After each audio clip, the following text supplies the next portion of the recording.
Und so habe ich mir gedacht, wir haben tatsächlich Anfang Dezember dieses Webinar gehalten, in Kooperation mit der Special Interest Group von Frailty and Resilience und der Special Interest Group on Cardiovascular Medicine von der Europäischen Gesellschaft. Und das Seminar ist so gut. Es ist tatsächlich Niveau von einer Keynote Lecture und es geht um die Ergebnisse von dieser Retreat Frail Trial, dass ich dachte, das sollen wir uns nicht entgehen und würde ich gerne, dass wir hier alle auch zusammen diese schöne Keynote Lecture angucken.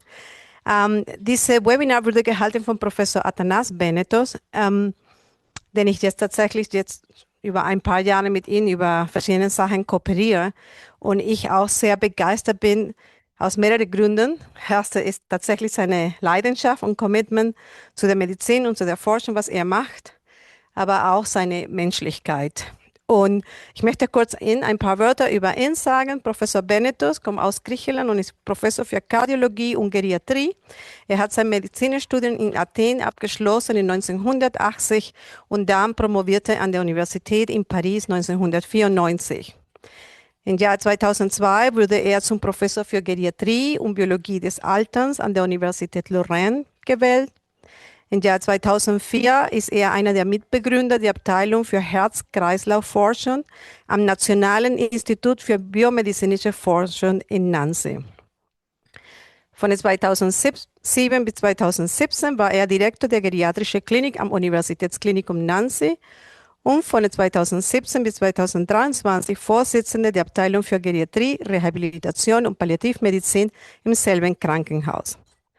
Seit 2015 ist er Direktor der Universität Krankenhausvereinigung für Herz- und Arterienalterung und seit Oktober 2024 ist er emeritierter Professor an der Universität Lorraine. Professor Benetos ist auch dafür bekannt, dass er Mitglied des Vorstands sowie ehemaliger Präsident, akademischer Direktor und auch Präsident der Europäischen Gesellschaft für Geriatrie ist. Und er ist auch aktuell außerdem Vorsitzender der Arbeitsgruppe zum Thema Arterielle Hypertonie im Alter bei der Europäischen Gesellschaft für Hypertension. Dadurch kooperieren wir auch dann zusammen. Er ist seit Juni 2023 Mitglied des Französischen Nationalen Akademie der Medizin und bekam 2025 noch den Paul-Millet-Preis der Europäischen Gesellschaft für Hypertonie. Und Sie verstehen und Sie sehen, er hat tatsächlich sein ganzes Leben lang dann zu dem Thema der arteriellen Hypertonie im Alter gewidmet. Und in diesem Vortrag hat er tatsächlich das auch sehr schön zusammen dargestellt. So, wir werden jetzt dann den Vortrag zuhören und anschließend können wir dann diskutieren. Okay, so this is a joint UGMS ESH webinar. And I would like to thank also the president of the European Society of Hypertension, Thomas Weber, to be present in this this evening. Okay, so let's go very quickly to the to the rationale of this story. When we treat patients, older patients, let's say we fix the threshold of 80, not because it's any magic number 80, but just because in our days and in, let's say, the Western mainly countries, as they say, developed what we say countries, it's up over beyond this age that we have a lot of associated problems, loss of autonomy, frailty, polymedication, comorbidities. It's, of course, we have younger people with these profiles and we can assimilate them with the frail or very old people. But after that age, we have a lot of such people. And so after that age, initially, almost 20 years now ago, 18 years, 17 years ago, Hyvet study, very nice study, published the results showing the interest of treating people over 80. And I will not explain that study.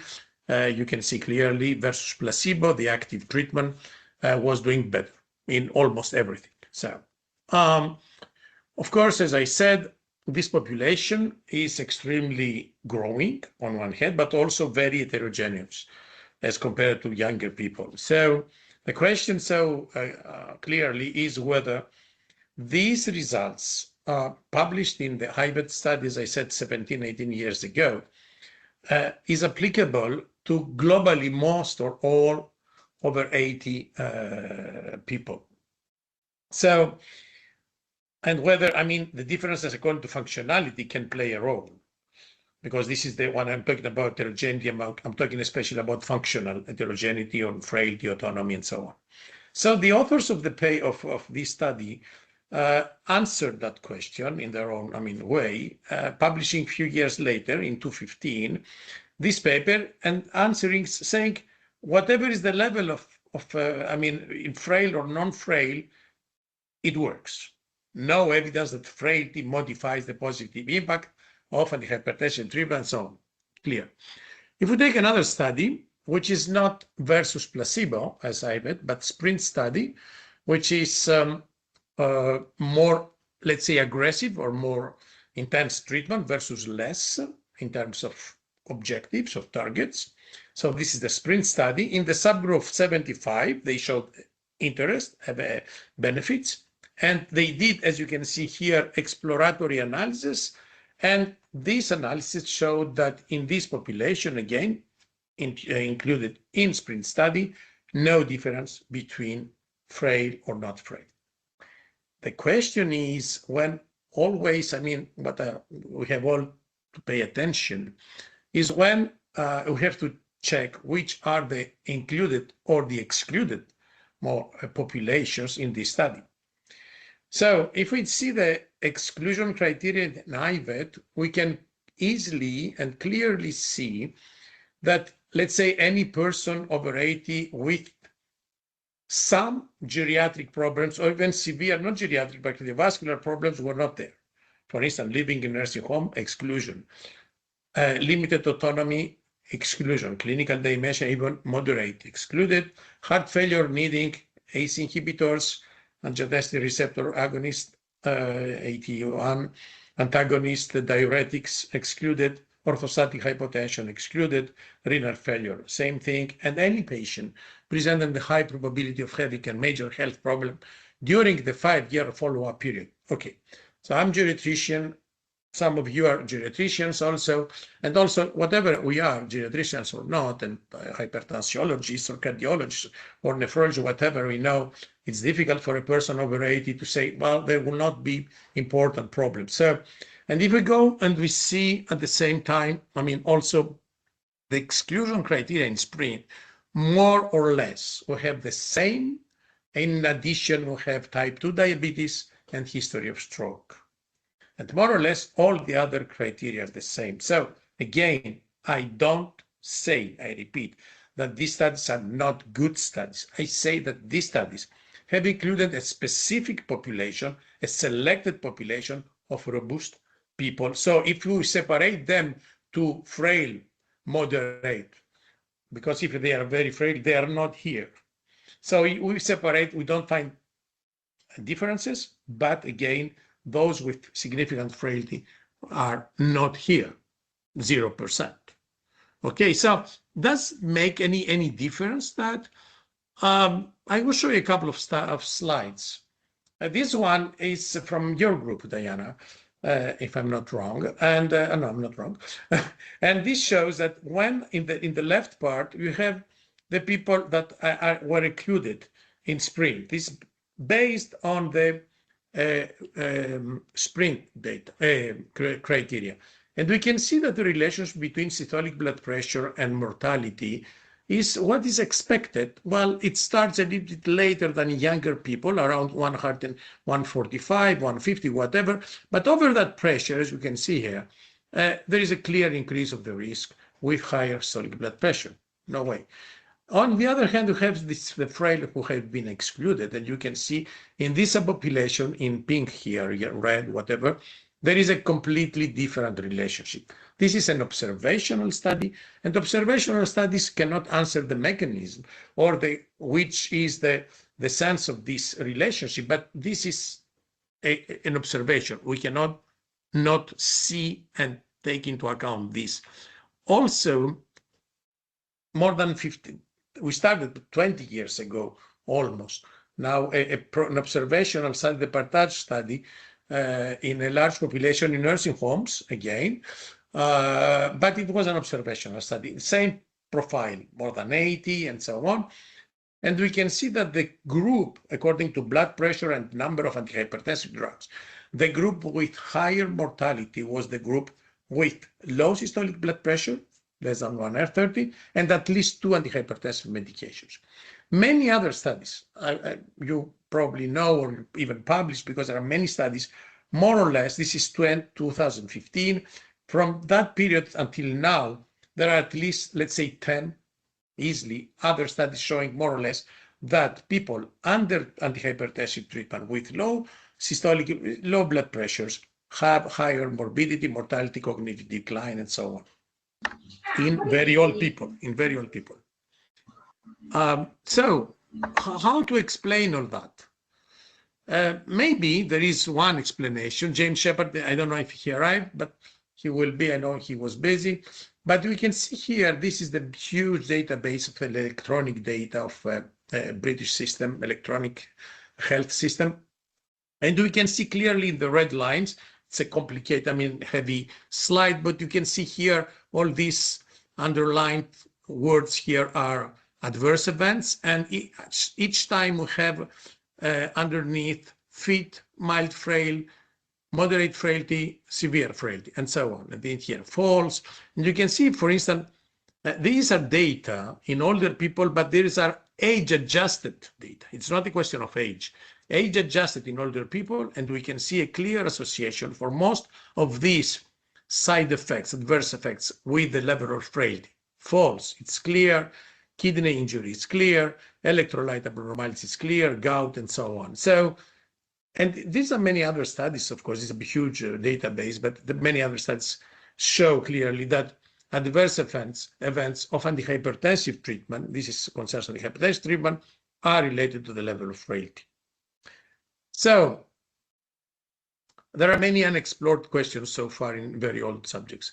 And these are unexplored for one very simple, or at least very clear, not simple, very clear reason, is that these very old, frail people never are in the interventional trials, especially the clinical randomized trials, never.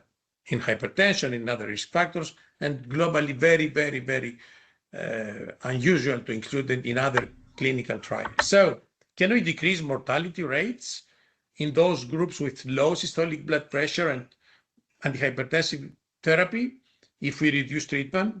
Open question. Which are the risks and the benefits of reducing antihypertensive drugs in this population? No answer. Does the frailty level in these populations globally, from the most robust to the very frail, all this, let's say, panel of functionalities, does the frailty level modify the benefit-risk ratio of therapeutic strategies? So a retreat frail was designed to answer some of these questions. And it's very, we designed that exactly following the data of Partage study.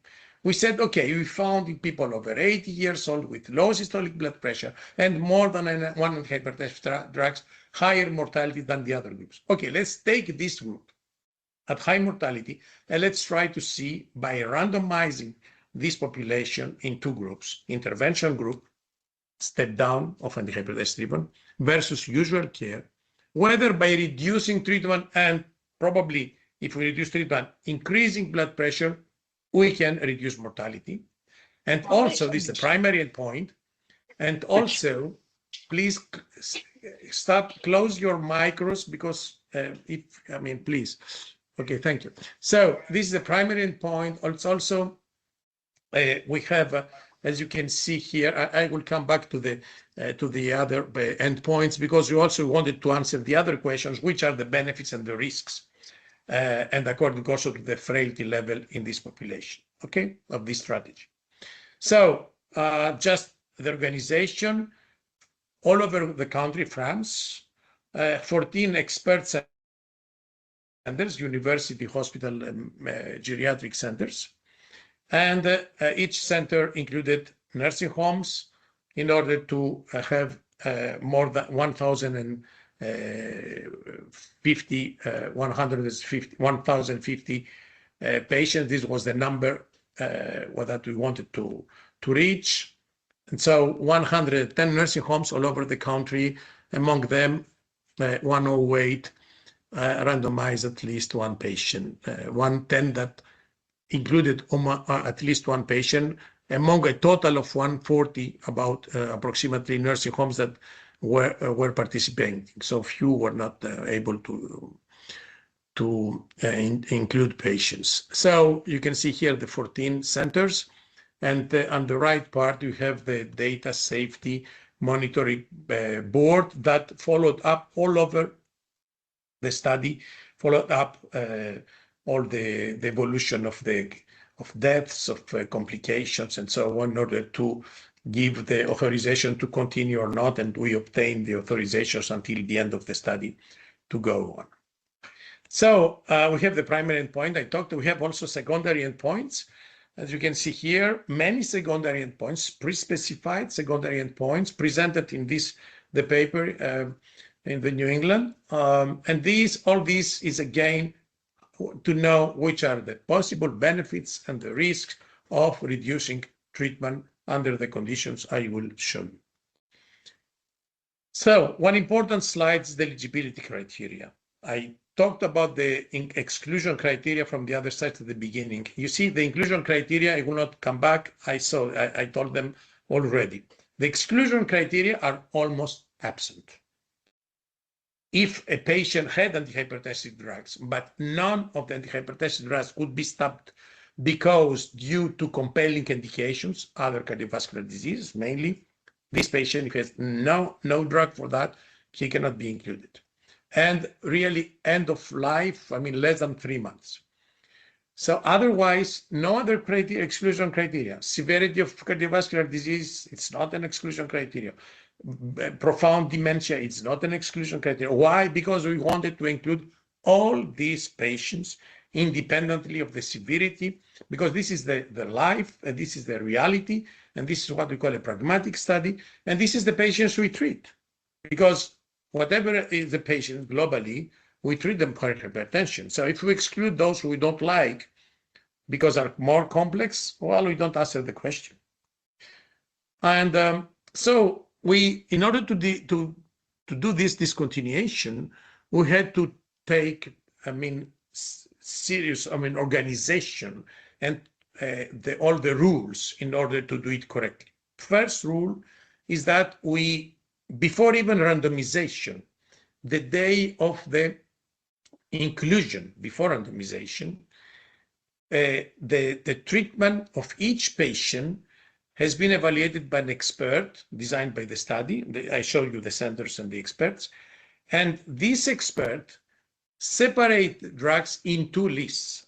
List 1, you can see here, is the list that could be, these medications could be stopped because of the absence of any compelling indication. So people had to have at least list 1 medication.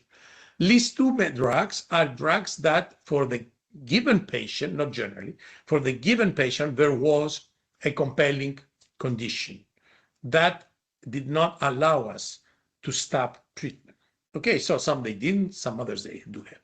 And among the list 1, so the medication we put it in the list 1, so we said according to each one what he had or she had, of course, but this was the order.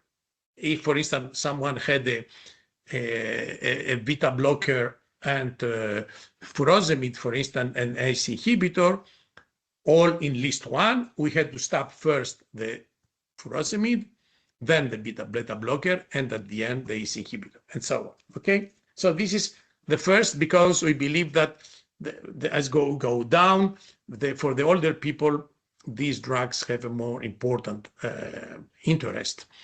Excluding again what happened for the list 2. We don't touch the list 2 medication in the study. Second rule was a medication reintroduction algorithm. We fixed this condition. We said we include people less than 130 systolic, and then when we stop treatment, we follow the blood pressure levels, and if pressure were up over 160, there was an alert. And at the next visit, we had to reevaluate, and if it remained over 160, we reintroduced that medication we had stopped at half dose. If the blood pressure the first time or the second time, whatever time, it was over 180 here, we had in very quickly to reintroduce half dose, same day. 7 days later, new control. Again, if it was over 180, going up to the full dose and so on. Okay, this is the second measure. And the third measurement for the correct the prescription is the follow-up.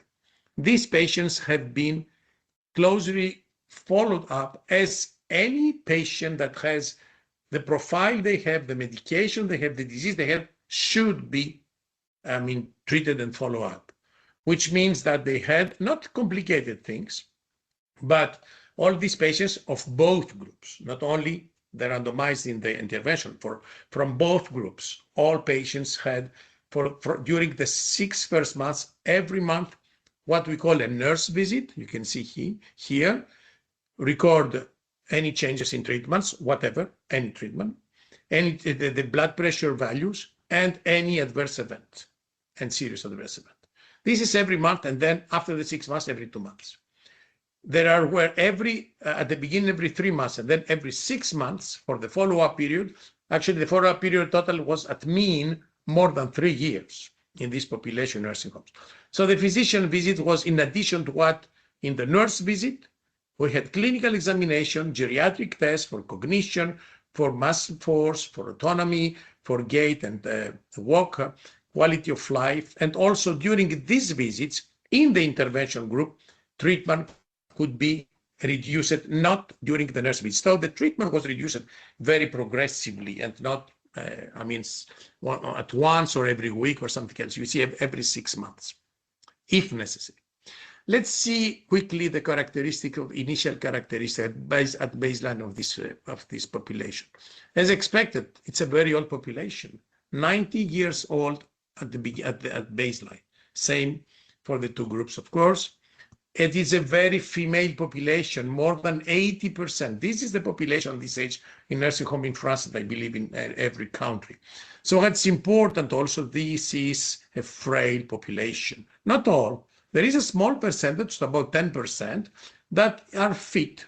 They are for many reasons, social or others, but they have, I don't enter the criteria, but following the clinical frailty scale, these patients would consider clinical frailty scale score 1, 2, or 3, which is fit or doing well. And then you can see 10%, less than 10%, almost more than 38, almost 40% severe frailty out of 1,048, 139, because for 8 patients we were not able, 9 patients, we were not able to do the classification due to the absence of ADL. Anyway, so, and all the others you can see are, the others are in the middle, about the 30% mild frailty and the 22 moderate frailty. So mainly severely frail population, and the polymedicated, polypharmacy, 2.5 medications having an indication for hypertension, sometimes for other reasons, I repeat, but having this indication, and in addition 6.7 for other reasons, which means the total is 9.2 chronic medications every day in this population. And this population is not only a very old, very frail population, it's a population of very high cardiovascular risk. And this is important. We try to reduce cardiovascular treatments in people at very high cardiovascular risk. For almost 40% atrial fibrillation, more than 23% chronic heart failure, almost 20% coronary heart disease, stroke, same thing, 19%, diabetes, 23%, as you can see here for the total population, and of course, dementia, more than 45%.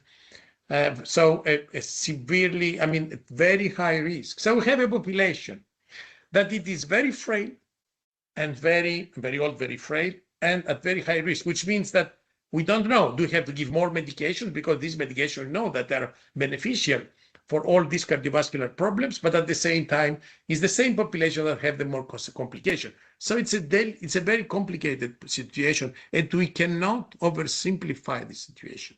People who say all these things are very complicated, they are, if we want really to take care of them from the medical point of view. Otherwise, we do things that are, let's say, approximative. Okay. This is the number of medications that have been stopped. You can see here there is a significant difference between the two groups, expected, you can say, but there are two observations here. One is that this difference remains all over the 38 months, more than 38 months. If it goes a little bit up at the end, it's because the number of patients at the end is very, very small. Most patients stopped at 3 years because the rule was 4 years, 2 years after the inclusion of the last patient. So only the very, very first patients had followed up for 4 years. Otherwise, all the others stopped before. Okay, so the mean was scheduled to be 3 years. It's a little bit more. So there's a difference. The second observation, so this difference remains, which means because the physicians, of course, we said them because we sent letters at the beginning, after randomization, and so on. And we said the physicians, of course, if there is a problem when you see the patient for the rest, and if you think it's necessary, you can reintroduce the treatment, partially or totally. So this is a pragmatic study, because we cannot have the war against the physician. Say, we manage the antihypertensive treatment, only, at least one, do for the rest. But if when you see your patient in the nursing home, you think it has to be the treatment, some treatment introduced, do it. So this is why I say it's important to see that over 3 years, this difference remained. The second thing is that we have also a small decrease in the number of drugs in the group, the control group, as you can see. So this is possibly, there are two possibilities. Either we can say the older the patients, globally the physicians have the trend to reduce treatments. This is not true because for the 6.2 of the other medications, 6.7 of the other medications, no change between the beginning and the end. So if there is a decrease in the hypertensive treatment also in the usual care, it is probably a contamination, as we say in methodology, because in the same nursing homes, we had both groups, of course, and even some physicians have patients in one or the other group. So as we had communicated about the study, we believe that some physicians had the trend to decrease somehow the treatment, but there is a clear difference between the two. The difference in blood pressure is not huge, it's significant. It's 4.1 millimeters all over the study. This is the mean, sometimes we got 6 points. And at the end, again, it's we have the impression, but look at the numbers. You see here, almost most of the patients are stopped before that, so you don't take into account. The mean is 4.1 millimeters. The main and primary endpoint, no difference between the two groups. It's really, let's say, almost identical. Hazard ratio 102, 2% difference, with narrow 95% confidence intervals, 86, 0.86 to 121. Median survival is 26.6 in the usual care, just a little bit more in the step down, no difference. 27 months, so no difference. And we can see, but here you can see something else that I think it's important, and we publish it. You see here, you have the two strategies, but in each clinical frailty score category, the 4 categories I have shown you before: fit, vulnerable and mildly frail, moderately frail, severely and very severely frail. The interaction is 0.08. It's not significant, but the trend is clear. If you take the robust patients, we have I repeat, it's not significant, but the robust patients, we can say that we can favor the usual care. Whereas if you go progressively towards the most frail, which is the most important group, this favors rather the step-down strategy. And now we are working in more details and different type of frailties and components of frailty in the secondary analysis, but this is what we published because this was predefined.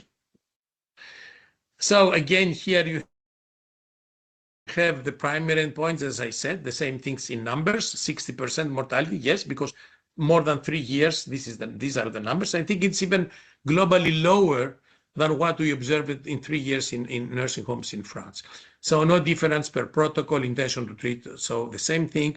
The only difference here, we see death from non-cardiovascular disease, identical, acute heart failure, number of falls, fractures. The only difference significant is the number of deaths from COVID.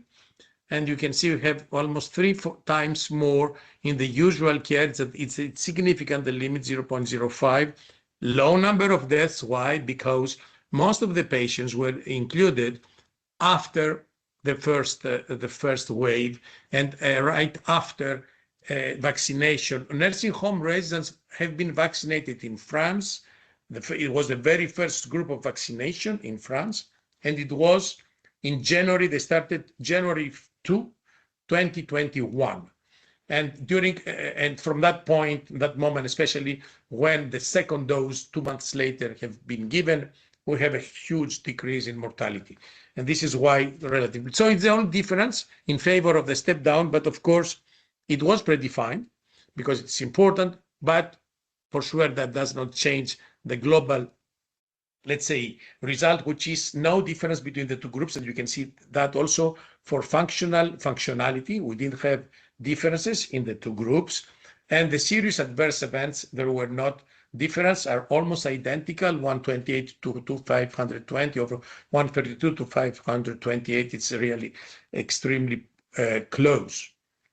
So in summary, Retreat Frail is the first randomized clinical trial to evaluate the long-term effects of antihypertensive treatment reduction on mortality, morbidity, several geriatric parameters in this population. It's described many times. I don't repeat that. The step-down strategy did not reduce all-cause mortality, which was our primary hypothesis over 3 years. The step-down strategy led to a long-term reduction in hypertensive treatment, resulting in a moderate but significant increase in blood pressure. And the conclusion in the New England is the Retreat Frail shows that antihypertensive medication step-down does not have a clinically relevant effect on all-cause mortality and has no apparent effect on functional capacities, major adverse cardiovascular events, or other serious adverse effects. I would like with 3 slides in 2 more minutes, and I will finish 2 to 3 minutes, to situate Retreat Frail as compared to 2 other recent studies, clinical trials that have more or less evaluated this question in similar populations. I will tell you what I'm talking about. The one is Danton study. Danton study, it's in a Dutch study in Netherlands. So, and it was effects of the discontinuation of the hypertensive treatment. The aim is to see the effects of the hypertensive treatment discontinuation in neuropsychiatric symptoms in people living in nursing homes. It's an open label, as you can see, label blind outcome, randomized controlled trials in 32 Dutch organizations, I mean, let's say nursing homes. And the primary point was very short, 16 weeks, and then up to 32 weeks after randomization about how this discontinuation can influence neuropsychiatric symptoms in people with dementia, as you can see here. So it's a different population, but in nursing homes. This study has been interrupted after including half of the patients that had been scheduled due to safety issues because there was not significant, but both severe adverse events and death. The Kaplan-Meier, you can see curves were in favor of the usual care rather than the interruption, and this so has been interrupted. It's important to show you the difference. I think are important. It's a nice study, Danton. The objective was not mortality, it was short-term study and small number, but mainly there are some important differences. The inclusion SBP was much higher. We included only patients with really low systolic blood pressure. The step-down algorithm was very strict, as I showed you the order. There was no such a step-down, even if they excluded the drugs that have other indications, like in our study, but there was no step-down to say, we don't have to stop with this treatment, but and so on. The threshold for drug reduction was much higher. It was 200 or an increase of 60 millimeters as compared to the initial so which is more or less that because globally pressures were relatively higher. The rhythm of discontinuation was very different. In the protocol, it's written all medication in 6 weeks, so very quickly, which was not at all our approach, one medication if necessary every 6 months. And every time if pressure was down, was up over 130, we didn't do any further, of course, discontinuation. And at the end, the follow-up was very strict in our study in the nursing homes, physicians, nurses, and our group, our research group, that was, composed by physicians and specialized nurses.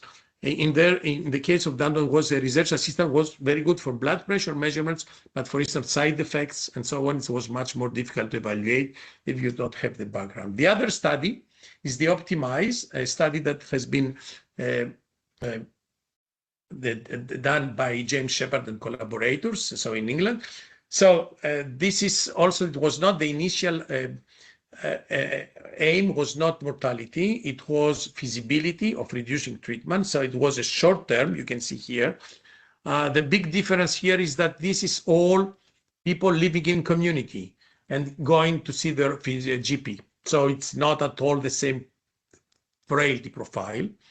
And it's also a one-to-one randomization is the same. Blood pressure were somehow higher for inclusion. And what's the difference? It's the first part, which was really randomized and interventional, was during 12 weeks to see feasibility and blood pressure changes. And then it was a follow-up in distance via the electronic health records for at least 3 years after randomization, but it was an open study after that.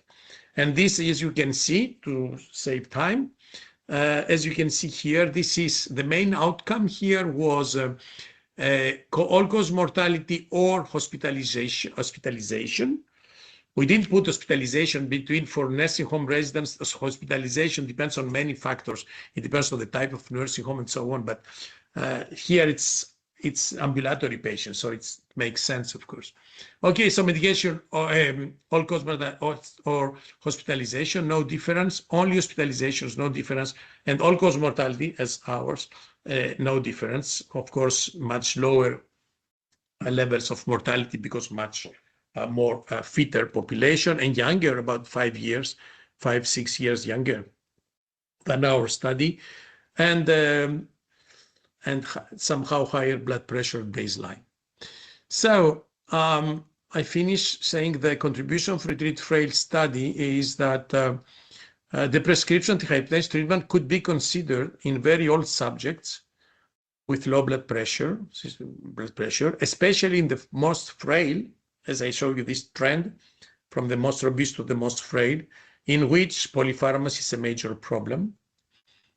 And of course, what's very important, I would like to point out this point, is the prescription is just any other prescription, exactly the same thing, which means that we have to comply with strict rules, know very well clinically the patient, the indications, the counterindications, and monitoring, follow up the patient after discontinuation or reduction of the treatment. So this is clearly exactly the same as when we prescribe medications. So these results have been published in the New England Journal of Medicine, the paper form 10 days ago, otherwise it was in August.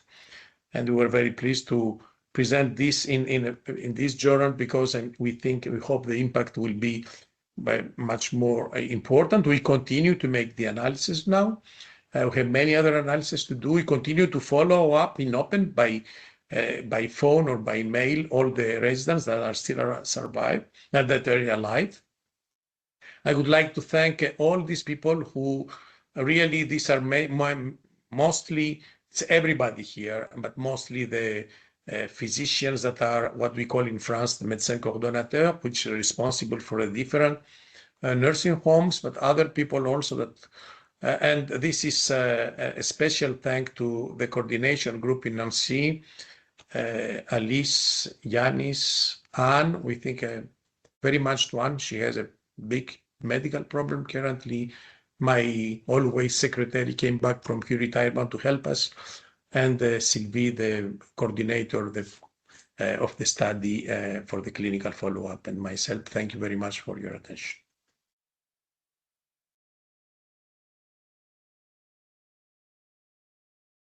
Wie nennt man das, diese Algorithmus, ne, für diese Medikamente, für diese Description, finde ich ein sehr unheimlich hilfreiches Tool auch im Sinne der Klinik, was man alles berücksichtigen muss und dass man versteht, wie komplex das ist. Die dritte Message tatsächlich, was ich auch immer zu den Studenten sage, ist, dass man versteht, dass arterielle Hypertonie ein sehr dynamisches Prozess ist und das auch im höheren Alter tatsächlich, und da gibt es auch eine sehr schöne Studie, wo man Daten über die letzten 20 Jahre des Lebens sozusagen den Blutdruck verfolgt hat, wo man sehen hat, dass tatsächlich auch im Alter, es kommt zu einer Erhöhung im Alter, irgendwann kommt auch zu einem Plateau und in den letzten 12 Jahren im Durchschnitt kommt eher zu einer Abnahme.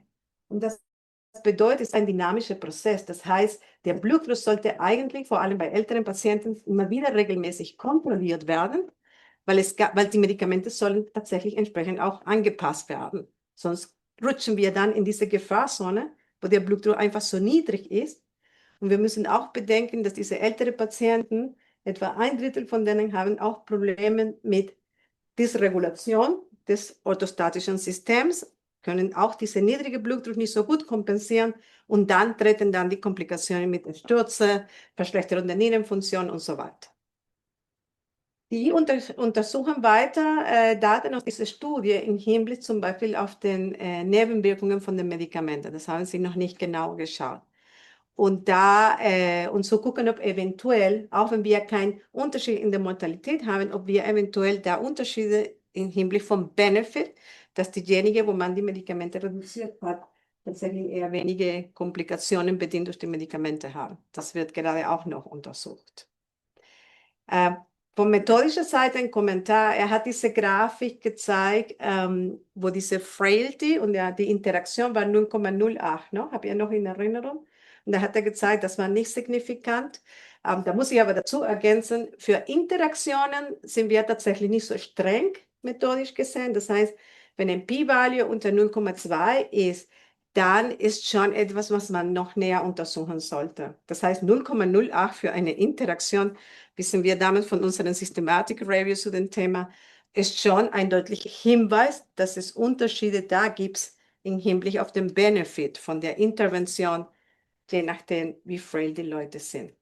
No, einfach nur, dass ich denke, die werden dann noch weiter in diesem Hinblick berichten. Wie viel Geld, glauben Sie, hat er für diese Studie gebraucht? 110 Pflegeheime. Also die wir in Trade nur 3 Zentren hatten, wissen, wie komplex das ist. Hier 110 Pflegeheime, überall in Frankreich. Wie viel Geld? Wir hatten für Trade nur 3 Zentren, 2,5 Millionen fast. Ich habe ihn gefragt, wie viel Geld, Benetos? Wie viel Geld hat er das? Die hatten knappe 2 Millionen Euro. Also das ist wirklich eine Studie, das wird wirklich aus der Seele und Leidenschaft gemacht, mit wenig Mitteln. Die zweite Frage, die daraus entsteht, auch methodisch, Sie haben auch gesehen, diese Kontamination, ne? Das ist auch die Usual Group. Und das ist natürlich einer der großen Probleme, wenn man solche Studien macht. Wenn man eine Studie macht an einem gleichen Zentrum, wo man eine Intervention macht, parallel zu der Kontrollgruppe, dann immer besteht die Gefahr, dass durch die Kontamination die Kontrollgruppe irgendwie auch mitbehandelt wird. Und da habe ich gefragt, okay, wie wäre es, hätte man nicht vielleicht eine Cluster machen sollen? Das Zentrenintervention und andere Zentren nur Kontrolle? Ja, wäre schön, aber die statistische oder die Zahlen, die man gebraucht hätte, wären bei fast über 5000 Patienten und das kann man natürlich, das ist schwer dann, finanziell und organisatorisch zu schaffen. Deswegen war das nicht möglich. Genau. Was noch interessant, was wir auch in der Diskussion diskutiert haben, ist die Überlegung, ob man vielleicht auch so eine Studie, aber dann tatsächlich nicht nur im Pflegeheim, sondern allgemein bei ambulanten Patienten auch machen könnte, weil das natürlich auch nicht uninteressant ist, ne? Im Hinblick für Stürze und anderen Endpunkte. Ja, ich denke, das wären so die Key Message, die ich so gerne weitergeben kann. Und ich hoffe, es hat euch gefallen, ja? Vielen Dank. Also ich fand es auch super spannend. Ich habe zwei Fragen. War zum einen hinsichtlich der Finanzierung, die ja dann tatsächlich erstaunlich niedrig war, wenn man das vergleicht, dass so viele Pflegeheime dabei waren. Es waren da ja auch, ich weiß nicht, ob du es weißt, aber da waren ja Nurses Visits und Physicians Visits. Waren das sozusagen die eigentlichen behandelnden Ärzte oder waren das wirklich Studienärzte, die dafür extra angestellt waren und dann rumgefahren sind? Oder wie hatte man das? Ja, tatsächlich waren eigene Nurses, Ärzte, die überall, und das Team war auch nicht so groß. Ich habe Die sind durch ganz gefragt Frankreich dann und die gefahren. sind durch ganz Frankreich tatsächlich Okay. gereist. Weil das ist ja sicherlich sehr aufwendig dann auch gewesen Ja, für die. ja. Das ist das eine. Und das zweite war, ich habe es nicht vielleicht kurz auch erwähnt und ich habe es nur nicht wahrgenommen. Es gab ja quasi dann die Möglichkeit, wenn man gesehen hat, man braucht eine Reintroduction von dem Medikament, dass man das dann auch machen konnte, relativ Ja. pragmatisch, wie man es jetzt als Arzt für richtig gehalten hatte. Genau. Ich weiß nicht ganz, wie häufig war der Anteil, wo Sie das gemacht haben? Okay, kann ich dir nicht aufwendig sagen tatsächlich, aber es war so definiert, auch in den Algorithmen. Man sollte eigentlich mit der halben Dose beginnen von den Medikamenten, die man abgesetzt hat, und dann reevaluieren und entsprechend dann erhöhen, falls es nötig war. In der Zusammenfassung hatte ich gesehen, stand, dass Sie sozusagen anhaltend das abgesetzt haben oder irgendwie sowas in die Richtung. So, wenn nämlich alles nicht so hoch war, aber das wäre natürlich nochmal interessant, Ich ob man kann dir dann die doch das Zahl wieder nicht genau. verbessert hat, in Anführungszeichen, den Effekt Ja. von Absetzen und wie häufig das. Aber es ist auch erstaunlich, ich finde auch erstaunlich, dass dieser durchschnittliche Anstieg von dem Blutdruck, wenn man bedenkt, der war auch nicht so hoch, ne? 4,1 Millimeter Hg. Wenn man auch, also ich finde das erstaunlich, hat mich auch so überrascht, tatsächlich. Man hätte vielleicht etwas anders erwartet. Ich finde auch schön, dass er in dem Vortrag dieser Vergleich zu diesen Danton-Studien dargestellt hat. Ich finde Danton, ich weiß nicht, ob mutig das Wort ist, ich glaube nicht, sondern die haben so schnell Medikamente abgesetzt und auch haben wirklich sehr hohe, stärkeren Blutdruck toleriert. Was auch wieder die zweite Key Message ist. Also was bewusst sein soll, ist, dass die erhöhte arterielle Blutdruck ist der Major Risikofaktor für kardiovaskuläre Sterben. Und jede Senkung des Blutdrucks ist eigentlich vom Benefit, man müsste aber hier ergänzen, solange dann der Körper das toleriert. Das heißt, eigentlich sollte man so lange wie möglich senken und dann entsprechend gucken, wie der Patient das toleriert. Vor allem im Alter. Weil nicht einfach so aprillig sagen, wir lassen das bis 170 gehen. Nein, wenn der Patient toleriert, dass es reduziert wird auf 150, 140, dann lieber reduzieren. Das ist tatsächlich auch sehr wichtig zu merken. Der Blutdruck ist dann schon mit der schlechten Endpunkte assoziiert. Ja, mich würde noch interessieren, ob die einmalig den Blutdruck gemessen haben am Anfang oder also dieser Wert, woher kommt der? Weil wenn ich jetzt an meinen Patienten zum Teil denke, der ist an einem Tag 170 und am nächsten Tag 100 systolisch, das ist ja ein bisschen schwierig. Wie geht man damit um? Ja, da muss man tatsächlich standardisierte Bedingungen machen für die Messung des Blutdrucks, weil wir wissen, dass der Blutdruck auch so stark variiert. Das war alles in dem Protokoll geschrieben. Ne? Nach so und so viel Zeit Ruhe sitzen, dann wird der Blutdruck gemessen, damit man das alles vergleichen kann. Aber das ist auch ein wichtiger Punkt. Ne? Ja, das ist tatsächlich immer so eine Sache, was man methodisch genau beschreiben muss. Ja. Ich habe auch noch eine Frage, wenn ich das richtig verstanden habe, vielleicht habe ich es auch noch nicht richtig verstanden. Es gab diese zwei Listen. Und die eine war die Reihenfolge, in der die Antihypertensiva abgesetzt werden. Das fing an, wenn ich es richtig weiß, mit Schleifendiuretika. Und Nee, das hier mit den Zentral, mit den Alpha-Agonisten. wirksam. Zentral, genau. Worauf ich hinaus will, wenn ich es richtig gesehen habe, war der letzte Punkt Calcium-Antagonist vom Dihydropyridin-Typ. Und das fand ich zunächst ein bisschen überraschend. Ich habe mich gefragt, wer hat diese Liste festgelegt und warum sind die Calcium-Antagonisten das, was sozusagen als letztes abgesetzt wird? Also so aus der Erfahrung würde ich sagen, das hat vielleicht insofern einen Sinn, als nach, wie gesagt, anekdotischer Erfahrung, ich sagen würde, die Calcium-Antagonisten machen häufig einen stabileren Blutdruck als die ACE-Hämmer. Aber eigentlich würde man ja nach Leitlinie sagen, man fängt mit den ACE-Hämmern an, also jedenfalls nicht mit den Calcium. Bei der Deshalb habe ich mich gefragt, Prescription. wo kommt diese Liste zustande und warum sind die Calcium-Antagonisten das letzte, was sozusagen abgesetzt werden würde? Dann könnte man ja auch im Umkehrschluss sagen, dann wäre es auch das Erste, was man anfangen sollte vielleicht. Also wenn wir sozusagen irgendwie, also das ist natürlich nicht... Eine sehr gute Frage. Tatsächlich, ja, wenn man überlegt, wie die Empfehlung ist für die Prescription, das macht nicht so viel Sinn. Ich kann die Frage nicht beantworten, aber ich... Die Frage ist nur, woher kommt das? Ja, aber ich kann die Frage gerne weiterleiten. Ich kann das nicht beantworten. Sorry. Ja. Nee, so genau steht das nicht. Nein, leider bei den New England Journal kriegst du nicht die ganzen Details, weil wegen der ein Supplement. Das steht alles nicht so genau drin. Aber dann kann ich auch gerne fragen, tatsächlich. Nur so Interesse halber, weil Ja, nee, das ist die gut. Empfehlung ist ja inzwischen auch eben, dass man nicht ein Medikament ausreizt, sondern eine Kombinationstherapie. Ja, genau, anfängt. aber nicht bei 80 plus. Bei 80 plus ist Monotherapie eigentlich immer noch weiterhin. Ja, Okay, danke. okay. Gut. Ja? Es gibt noch eine Frage hier. Der Michael. Michael möchte was sagen. Ja? Ich habe dir einen Sprecher. Jetzt. Ja. Könnt ihr mich hören? Ja, es ist zum ersten Mal, dass ich es so nutze, weil ich jetzt über einen anderen Account reingegangen bin, damit ich euch nicht irgendwie unterbreche hier. Und jetzt sehe ich, wie die anderen das sehen sozusagen.